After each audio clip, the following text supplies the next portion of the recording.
Roberto De Zerbi is the new manager of Tottenham Hotspur, and in this video I want to explore how I think he is going to set up in the final 7 games of this season, how best I think he can give Tottenham Hotspur a chance of staying up and surviving in the Premier League, which players I think he could look to favour, which players favour his style, which players I think might fall out of favour under him, might struggle to get to grips with his style, more so or less so than others. And in this video, I want to look at all of that. I want to look at Tottenham Hotspur's best 11 under De Zerbi for the final 7 games of the season to hopefully see us over the line in our relegation battle and steer clear and stabilise again as a football club, because that is all that matters at this point. I've done all the chat on De Zerbi, and that's where I'm going to sort of park that now in terms of talking about him, the character, etc, etc. He's here now. Unfortunately, whatever you think, nothing you can do about that now. We have to look forward to and focus on these next 7 games and how to best avoid relegation and how De Zerbi will go about doing that. Now,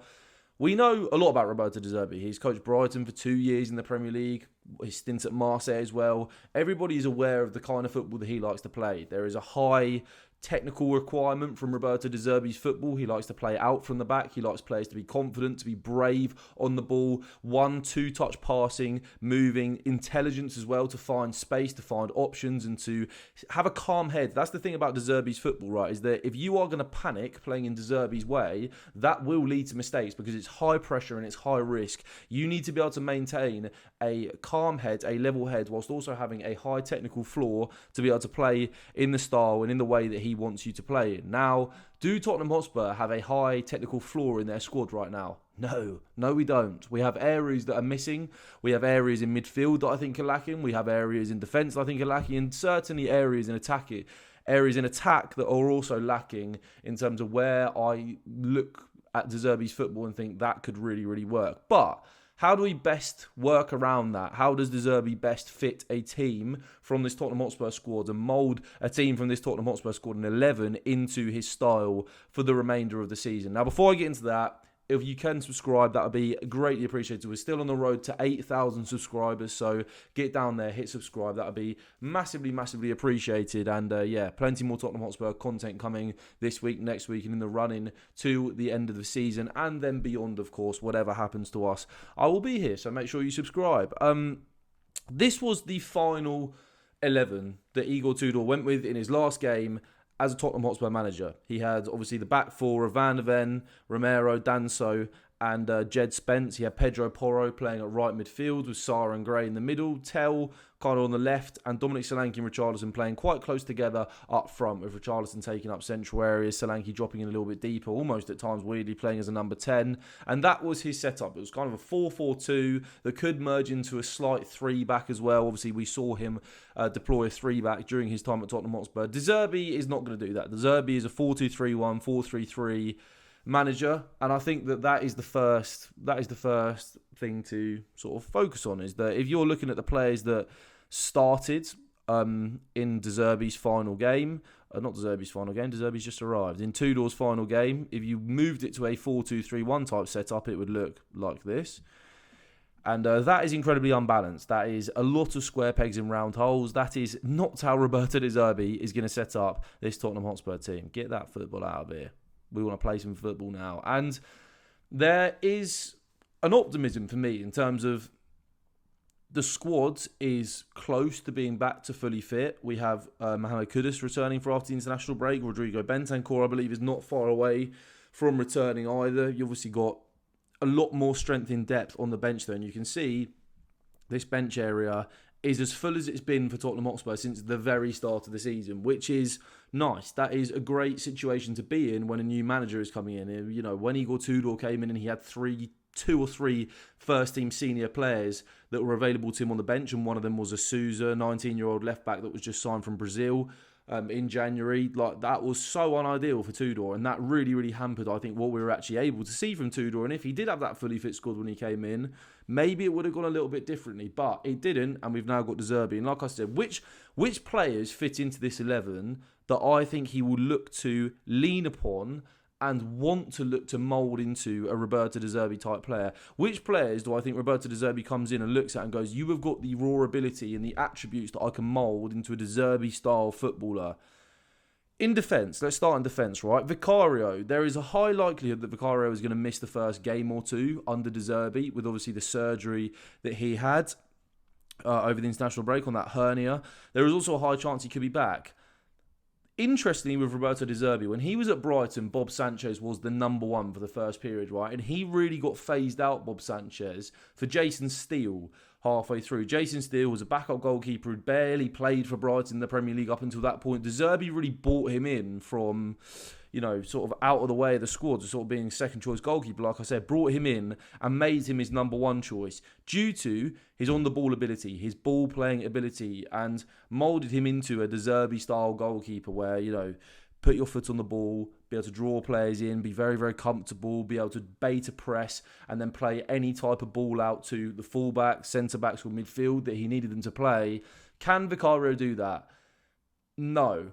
But the one thing I would say about Vicario is that actually I think his ball playing under Ange Postecoglou was a lot better than it has been under Thomas Frank or Igor Tudor, because Ange Postecoglou empowered Vicario to be braver on the ball. He forced Vicario almost to become a better ball-playing goalkeeper than I actually think his abilities demonstrate. And, when you see a manager like Thomas Frank, who is far less likely to coach that bravery on the ball and to want or to demand more of Vicario on the ball, you saw Vicario go into his shell, and then I think his technical level almost caught up with him at that point, and he became dreadful on the ball, and he has been dreadful on the ball all season, like absolutely shambolic on the ball. One of the worst goalkeepers actually in terms of ball playing in the league. And so you've got Kinski here, right, who's a young goalkeeper, obviously made the mistakes against Atletico Madrid. Do I feel comfortable with Kinski being our goalkeeper in a relegation battle? No, at this point. But does De Zerbi walk in and go, Kinski is somebody who is brave on the ball, can be coached, I think, to play any type of pass, is quite both-footed. If De Zerbi comes in and says, Kinski, this is what I need from you, this is what I want you to do on the ball, I think Kinski has the confidence as a goalkeeper, and I think he's demonstrated at Spurs that he's a very confident young keeper, that he can go ahead and do that and carry out De Zerbi's instructions better on the ball than potentially Vicario could. So I think if Vicario is injured for the first game or two against Sunderland and Brighton, say, I think there's a massive opportunity there for Kinski. If he has a good game in that Sunderland game and then a good game in that Brighton game and demonstrates that he can do what De Zerbi wants him to do, I think there's a chance Kinski keeps that number one spot until the end of the season. And then who knows what happens from there. Obviously, there is the other side of things, which is the shot-stopping element. But when I looked at Brighton's situation, Bob Sanchez was a better shot-stopper. Yes, he had a clanger in him and still does have a clanger in him at Chelsea, but he was a better shot stopper than Jason Steele was. But De Zerbi opted to have that sort of ball-playing presence in goal rather than favouring the keeper that's maybe a little bit more reliable in terms of saving shots. Does he go the same route there with Kinski and Vicario? It's yet to be seen. But I'm actually going to put Kinski in there for now. I think Vicario, if he is fit enough to start against London, will probably start. But I think Kinski, if he goes in there, I back him to bounce back. I do back Kinski to bounce back. Now, Kinski still has weaknesses as a goalkeeper, like I said, but if he has a good game in that first couple, you never know. I think he's suited to De Zerbi's style. I really, really do. You then look at this defence. I doubt it's going to be Van der Ven at left back. I highly doubt it. De Zerbi requires a lot from his fullbacks in terms of getting up and supporting attacks, inverting into midfield at times, being, again, ultra comfortable on the ball. And I think as well, just in terms of that natural balance on the left-hand side, it's not good for Van der Ven to be out at left-back. In my personal opinion, I think he can do a job there, and there's certain games where I think Van der Ven could be a good left-back. He plays there for the Netherlands, of course, but I think with him fully fit and available after the international break, Destiny Udogie, and you look at sort of the fullbacks again that De Zerbi had at Brighton, and not to just completely pin everything on the Brighton stuff, because I think when a manager comes into a different squad, different level, different budget, whatever, right, I think that their style naturally slightly adapts anyway to their playing squad, and you can't do the exact same things. Like, for example, Udogie is a better ball carrier than Estupiñán was at Brighton, but Estupiñán had a far better delivery into the area. He was far better at sort of being in those half spaces in and around the area, and interlinking with his teammates, providing good quality crosses into the box. I don't think that's Udogie's strength at all, but in terms of ball carrying, getting on the outside, providing an option for our left winger to cut inside, to play more in these pockets inside the pitch and in these areas, it just is important that Doggy plays there. Jed Spence as a right-footed left back is a no-go in a De Zerbi system, in my opinion, and I don't think is a stronger option at all. Anyway, as we all know now, really, than a Doggy is at left back if he's fit. It's just a case of if he can stay fit. It will be Van de Ven or Romero at centre half, and I think that naturally, as Romero has done throughout his whole Spurs career, there will be a huge onus on Romero's ball-playing ability, and I think De Zerbi is going to come in and immediately identify Romero as his guy in build-up, a guy that will put his studs on the ball, that will wait to make the right pass, that will have the quality to then deliver on those passes, that isn't going to panic, that is almost going to... You look at Romero, right, as the captain of this side. I think De Zerbi needs to come into this squad and go, right, Romero leads by example in the attitude that I need my players to have on the ball. Calmness, backing your ability, and then having the executions go and pull off those passes to beat a press, to bait a press in, whatever it is, right? And I think Romero has to set the tone for everybody else and what you expect from everybody else. No one else is as good as Romero on the ball in our squad, but in terms of the expectation that we're trying to get to and trying to push everybody up a level, Romero should be the bar, if you know what I mean, for that. And I think as the captain and as the guy that De Zerbi, I think, needs to really look to set that example and lead by example, I think Romero is going to be hugely important in these last 7 games. Hugely, hugely important. It's vital that he stays fit. You look at right back as well. For me personally, again, De Zerbi at times, I think he played a lot with Joel Veltman at right back, who's obviously, Joel Veltman I think actually had some underrated qualities on the ball, but was more naturally a centre-half playing at right back. So you could argue, does he even look to maybe play Van de Ven at right back? And then if you have the ball-playing ability and a player that can sort of drive forwards in Pedro Porro at right back, I think it will be Porro at right back again. Those on-the-ball qualities, somebody who can find those passes, is somebody that can sort of shift the ball on, that can play in lots of different ways, that opens up the angles in a way that Jed Spence doesn't do at right back. I don't think it would be preferable for De Zerbi to have 2 ball carriers at fullback, and I think he'll opt for Porro, who can play. And you look at Estupiñán at Brighton and the quality that he provided from the left-hand side into the box. I think that could be replicated in terms of the other side of things, where it's Porro on the right-hand side and getting him into those positions that Estupiñán used to get into, to put that quality into the box. I think that Porro, again, will be very, very important. He's somebody that De Zerbi will look to use high up the pitch, to get high up the pitch, but also somebody he'll look to use in terms of getting out, or somebody that he can trust to get on the ball again and be confident in their ability on the ball deeper in the pitch. So that is just our best back four, I think. And I think De Zerbi is going to improve the level of that back four, at least in possession. I 100% believe that. And I think that, you look at what he did with Lewis Dunk at Brighton, you look at what he did with Van Hecker in the short time they spent together, you look at sort of how he worked with those defenders and improved them. I mean, you look at the ball player that Lewis Dunk was before De Zerbi came in compared to after De Zerbi was there. You look at Jason Steele, the development there. Like it is huge what De Zerbi can do for players, and it's one of the main things Brighton fans always said about what De Zerbi did, right, was he improved the level of players significantly. And what you have, your prior beliefs on players before he comes in, he will hopefully raise the bar and raise the ceiling of your ideas on a player. And I think he'll do that with our defence. And I think that our defence will perform to a higher level on the ball, at least. And I also think defensively, under De Zerbi than they were doing under Thomas Frank. It's an empowerment thing. It's a belief thing. I think these Tottenham players do believe that they are good enough to play in a more attacking, progressive style and to back themselves, and almost I feel like these Tottenham players want to back themselves more than they were being allowed to do under Thomas Frank and even Tudor at times. And I think this could have a really positive effect on the confidence that you see, at least from them. Or that's what I'm telling myself anyway. You know what I mean? So, in the midfield area, now this is a very, very key area in terms of where does he find that balance? How does he sort of coach these players? Because again, with Zerbi's system, you look at again what he did with somebody like a Hinshelwood. You look at, he had Adam Lallana. He loved Adam Lallana when Lallana was there at Brighton. He obviously had Pascal Gross, who he could rely upon so heavily in the base of that midfield. He had Moises Caicedo, Alexis McAllister during his time at Brighton. He had players that were so comfortable in dropping deeper, in linking play, in playing 1-2 touch football, taking the ball, finding passes, playing it through the lines and building up in the De Zerbi type way. Who does he opt to go for in that Tottenham Hotspur midfield to try and best replicate the De Zerbi style and again try and mould this team into the De Zerbi way? Now, one player I think he's going to love like absolutely love, is Lucas Bergvall. There is absolutely an argument to say, right, that right now Lucas Bergvall can take too many touches on the ball. I think that is his weakness right now. Is he takes too many touches on the ball sometimes. I sometimes think he almost has this head down style when he picks up the ball and receives it. He doesn't always necessarily look at what his best option is first, and he's outstanding, Lucas Bergvall, in terms of when he carries the ball, when he slaloms with it through midfields and can do amazing things. But sometimes, like I said, I think he is a little bit too head down and a little bit too almost tunnel visioned on the ball sometimes, which I think leads to him making mistakes and leads to him making maybe not the right decision often enough in the midfield. And I think what De Zerbi will do, right, is he'll come in and he'll say, are there any perfect Roberto De Zerbi midfielders in this Tottenham Hotspur squad? No. Which players can I best mould to that, and which players can I extract the most out of in this short period?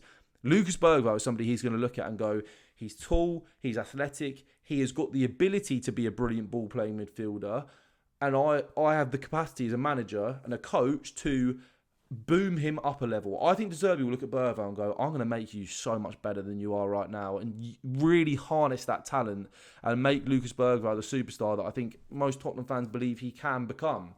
And so I think Lucas Bergvall will start in this double pivot. I think he will be an important part. I think Sarr will drop out. I think he'll like Sarr. I think, again, what he'll like about Sarr is the bravery that Sarr can show on the ball, despite the fact that he doesn't necessarily have the highest technical level. I think he's an underrated technical level with Sarr, and I think he'll love the engine that Sarr has. But does he opt to go with Sarr straight away? I think he'll start Bergvall. I really do. I think that Bergvall, in terms of defensive awareness, like I said, the tunnel vision sometimes, I think that can be coached. I think De Zerbi will be excited to get his hands on Lucas Bergvall and coach him into a top midfielder. I think that will be something he'll be super excited about coming to Spurs. And even if you're not just talking about this 7 games, I think when you're talking about longer term, I think Lucas Bergvall is going to thrive under De Zerbi. I really, really do. Archie Gray is obviously, again, an option that, similar to Bergvall, I think De Zerbi will look at and go, you've got all the qualities to become a De Zerbi midfielder, somebody that can sort of mould into that style and that system really, really seamlessly. I think where the squad is weaker is when you look past that and you've got the likes of Gallagher and Paulinho and Bentancur. That's not De Zerbi to me. Paulinho and Gallagher, I'm not sure how much he'll enjoy those two. It is yet to be seen. You never know. Bentancur's a funny one. I feel like Bentancur could be a player that De Zerbi coaches back to a level where I think you saw it under Ange at times. You definitely saw it under Conte at times. That he's got a high technical level. Bentancur is a good footballer. It's just, I feel like under Thomas Frank was trying to use him in a way on the ball where he just wasn't that comfortable and almost at times not wanting to use him on the ball. And that was the thing. A lot of Tottenham Hotspur's sort of plan under Thomas Frank was to put the ball into the channels, long balls, not really focusing on players building up, not wanting players to be risk takers or brave on the ball, and then that affecting the level of every Tottenham player and bringing them down from there to there, just constantly week after week. And so I think Bentancur suffered with that. I think he's better than a Paulinho or a Gallagher on the ball for sure, and I think De Zerbi will prefer him to them. And I think it could be a case of, is he the guy that provides the experience next to a Lucas Bergvall or an Archie Gray when he comes in? I think it'll be Bergvall and Gray competing for one spot probably. I do. And I think that then it might be Bentancur. And I think Bissouma's an interesting one as well. Obviously, Bissouma was at Brighton the season before De Zerbi joined. Joined Tottenham Hotspur before De Zerbi joined Brighton. And so they haven't worked together. But again, I think Bissouma, in terms of, if Bissouma is at that level, I mean, you saw what Ange got out of him in that sort of first 10 to 15 games of that season. And obviously it all went tits up after that. And we all know about Bissouma now. We know what Bissouma is, and we know that he's super inconsistent and frustrating at the best of times. But I feel like De Zerbi might come in and go, I'm definitely going to give you one last chance. And if you can produce a level for me, I think Bissouma could really stake a claim, again, to play in that double pivot and to be somebody that can drop deep in between the centre halves, can pick up the ball, can, twist and turn his way out of trouble, out of pressure.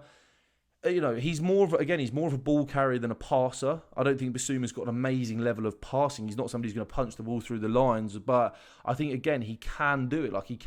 He is good on the ball, and I think that he's somebody, again, that can be coached into being that midfielder. It's just, how long does he stay at Spurs? Does he stay past the summer? Is he something that De Zerbi just sort of almost, not bins off, but just doesn't look to use as much because he's not necessarily in his long-term plan so much?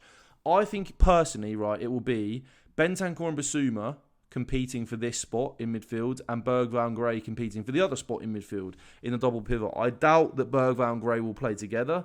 I wouldn't mind seeing it at all. In fact, I'd quite like to see that, but I don't think it will be. I think it will be either a Bentancur or a Bissouma mixed with a Bergvall or Gray. Again, I think Sarr should have a claim to be in this position. So I could see a Sarr or a Bergvall midfield. I think sort of you look at in that Brighton team, the engines that he had in that Brighton team, the Caicedo, how effective he was in that system for him. And I think that he will value what Sarr can give you, especially off the ball as well, as it always is with Pat Matar. I'm just not sure he'll favour him over a Bergvall or a Gray, and I think the experience of a Bentancur and Bissouma next to them could be... I mean, I do think sometimes experience is a load of bollocks and just get your best players on the football pitch, but I don't know. I do feel like he will look to Bentancur and Bissouma. So for now, do you know what I'm going to go with? I think it might look something like this. If Bentancur's not back for the Sunderland game, and I'm not sure he will be, I think it could be this. I think he could go Gray and Bergvall in his midfield. I think it might, honestly, though. I'm going to go with this because I actually think it will be this. I think Bissouma and Bergvall is a nice pivot for De Zerbi ball. I think Bentancur could come back in as well, like I said, once he's fully fit. But for now, I'm going to go with Bergvall and Bissouma. I think that's incredibly harsh, dropping Gray. But again, I think, if you went Gray over Bergvall or Bentancur over Bissouma, whatever sort of pairing you go with in there, I like both of them. I don't mind either of them at all. And like I said, Gray and Bergvall could be an option as well. I'm just not sure he plays both of them. I'm just not sure he does. So moving into attacking areas, right? The number 10, obviously at Brighton, Alexis McAllister played as that number 10. It was quite a fluid sort of front four. Like he had the likes of Julio Enciso, Pascal Gross, love to drift forward. It is a fluid system. I don't think it will be a case of you've got a rigid number 10, two wingers that hold the width all the time, and then a striker who stays in the box. That's not how De Zerbi likes to play. He likes, players to sort of almost take autonomy. He likes when in build up to go and get the ball, to take responsibility on the ball. And I think it's going to be interesting to see who he goes with. I think Xavi Simons will start in the number 10 for De Zerbi. I do. I think that sort of in terms of when we play out as a guy that can carry the ball, find that final pass, Xavi Simons is your guy in the number 10. Has he been a bit disappointing with his levels this season? And has his final pass been miles off in a lot of games? And yeah, for sure. But I think, again, De Zerbi will look to Xavi Simons as somebody that he can mould into a number 10 that is really successful in the De Zerbi system. And I don't know who else he'd play in there. Obviously, when James Maddison's back, if Kulusevski comes back anytime soon, then that's obviously then a conversation about who starts in there for sure. But for now, I think it's Simons. Mohamed Kudus starts on the right. There's literally no question. Any manager could have come in and Kudus would start on the right. And the interesting thing about Kudus, right, is that Brighton actually agreed a deal with Ajax to sign Mohamed Kudus before he then went to West Ham. I can't remember why that fell through. I really can't. But that was under De Zerbi. De Zerbi wanted Mohamed Kudus. And Kudus is somebody I think De Zerbi will love. I think will absolutely love him. I think in a similar way to how he used Karim Mitoma. I don't think Mitoma and Kudus are the most similar profiles as wingers. I think Mitoma is a lot smoother as a dribbler than Kudus is. But I think in terms of a similar quality you'd want, so part of the focus of De Zerbi's system was get Mitoma 1v1 as often as possible to use that devastating 1v1 ability and to sort of stretch the opposition and find Mitoma in those spaces, almost pinning him as that guy that they wanted to rest their attacking hopes on, and not their sole attacking hopes, like I say, but as a guy who you want to create situations for throughout a 90 minutes. Mohamed Kudus is that guy for Spurs that you want to create situations for throughout a 90 minutes. Get him 1v1, even 2v1, as much as humanly possible with Kudus. And I think they'll try and replicate that style a little bit, like he did with Mitoma at Brighton to Kudus at Spurs. I think there'll be a major focus on getting Kudus the ball in dangerous situations where he can face up his fullback and take them on. I don't even think that's necessarily where Kudus' best strengths come from all the time. I think when he's deeper, I think when he's receiving the ball and driving with the ball through midfield, he's such a powerful runner. And I think that he, that skill set can definitely be used in ways too. But like I said, I think he'll look to use Kudus in that fashion. And look to almost, I think, again, like he will do with Romero in defence, in terms of him being that example and him being the guy he looks to get us out of this situation. I think Kudus will be that guy in attack that De Zerbi looks to win us games with moments of magic, with moments of brilliance. Because it's not going to be easy in these last 7 games. We're going to have plenty of games where we go behind, where we're lacking that quality, where sort of his ideas haven't quite translated yet, or we make mistakes. And I think he'll look to Kudus to be the guy that creates sparks and creates moments out there, if we play in a way to get him in those situations, to get us out of situations. So Kudus will be incredibly, incredibly important. I think on the left-hand side, I think he will go Tell. I think he will. It'll be interesting to see who he goes on the left-hand side. And obviously, if he plays this 4-2-3-1, if he plays more of a 4-3-3, maybe Xavi Simons could play on the left. I'm not sure. I personally wouldn't do that. And I think that he will go with the 4 or with the 3 in behind the 1 up top, the striker up top.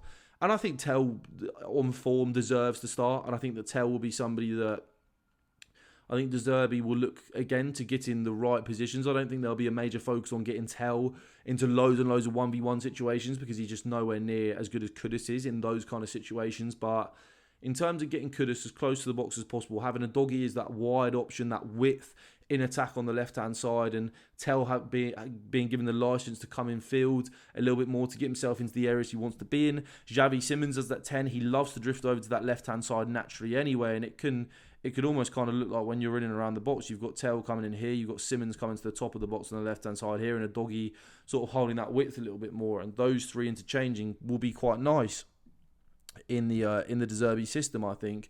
And then finally up top, for me, it is Solanke. I do think it would be Solanke. Now, under Roberto De Zerbi, obviously Danny Welbeck played quite a lot of football. You had Undav for a period of time. Evan Ferguson had his little breakthrough, obviously under Potter and then under De Zerbi as well. But I think he will go with, I don't know. It's obvious. I think it is between. I think he'll quite like Mawani. You know, I think Mawani, when he's on it, and that's the thing, is when he's on it and if he's on it. I think Mawani's a nice blend of Richarlison and Solanke in a lot of ways, where I think he provides you that box presence and that goal-scoring threat, but also can do a lot in build-up and has the technical quality to link play and to link with others and have runners going beyond him. I do just think it'll be Solanke, though. I do think it will be Solanke. I think Richarlison he'll look for as an impact player off the bench, which I think obviously Richarlison can do. But I think he will go with Solanke from the start. I think that Solanke, again, was looking like he was really struggling after he came back from his injury. Came back with a bit of a bang, scored a few goals. And then I think he really tailed off towards the international break. And he started for England. He started for England last weekend against Uruguay, came off after about 60 minutes, I believe. So he's not played loads of football, Dominic Solanke, over the international break. So I'm hoping that he'll come back fairly fresh and revitalised a little bit from this international break, and we'll see maybe a little bit of a higher level physically from Dominic Solanke. But that's the team that I'm going to go with, as I think Roberto De Zerbi goes to in his first couple of games to try and transform that style into more of a De Zerbi type system, to try and obviously get Tottenham Hotspur over the line in games and sort of start building that momentum. And I think that in the summer there'll be a lot of them. I'm going to talk lots more in the coming 2 months about the summer and what our summer transfer plans should look like, what players are on the chopping block, which players I think will survive under De Zerbi. But we'll talk about all of that when it comes to it, because now is not the time. We have a relegation battle to fight, and that's the team that I think he'll go with. That's the team that I think is most suited to him, and that's the team that I'll go with as well. So let me know in the comments what you would do, how you would set that up. Obviously, the bench as well. You look at, if that's the team, you look at the likes of, you've got on the bench then Richarlison, Mawani, Gray, Bentancur, Jed Spence, Paulinho, Sarr, Gallagher if you want him. You've got a lot of options there to change things up. A lot of players who can fit into sort of different roles and systems. And yeah, let me know in the comments what you do. Like and subscribe if you are new to the channel. Like I said, we're on the road to 8,000 subscribers, so subscribing would be huge, lovely for me, and lovely for you, hopefully, with the amount of content I've got coming out. So yeah, I will see you in the next one. The next video will probably be on Friday, discussing a little bit more the winners and losers from the Roberto De Zerbi appointment in terms of the Tottenham Hotspur players. And yeah, look out for that one, and I will see you in the next one. Adios.